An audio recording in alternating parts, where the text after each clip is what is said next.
না যুদ্ধে হাসিনার 8টা বাচ্চা সহ সব পালায় গেছে। ঠিক না ঠিক? এগুলো কি মানুষের চোখের পানি আর আল্লাহর কাছে দোয়া। ঠিক না ঠিক? প্রত্যেক মাহফিলে দোয়া হয়েছে কিনা? সামনে নেতা বসে রয়েছে, হামজারে ধরছে একবার, কয় আমাদের নেত্রীর জন্য দোয়া করা ছাড়া তোমার নামতে দেব না। হামজা তো একটু দুষ্ট টাইপের ছিল।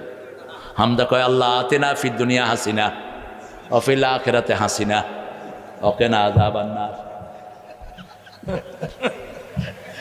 দোয়া করে দিচ্ছে। এখন কত হুজুরে বাধ্য করছো, কিন্তু দোয়া তো জোর করে আদায় করা যায় না। ঠিক না ঠিক?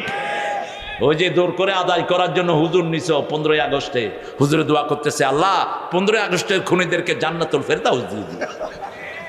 খা তোর দোয়া। যুবলীগের প্রোগ্রাম হচ্ছে, বড় নেতা বক্তৃতা দিচ্ছেন, নেতার জন্য দোয়া কর, আল্লাহ নেতারে জাহান্নামের ভালো জায়গায় রেখে দিও। দোয়া দোয়া করতেছে, কি করতেছে? দোয়া করতেছে। নেতা সাহেবের দাঁড়ায় দিছে, আগামী দিন ঈদুল আজহা ঘোষণা দাও, আগামী দিন সকাল 10টায় ঈদুল আজহার জানাজা অনুষ্ঠিত হইবে। কি অনুষ্ঠিত? জানাজা অনুষ্ঠিত হইবে।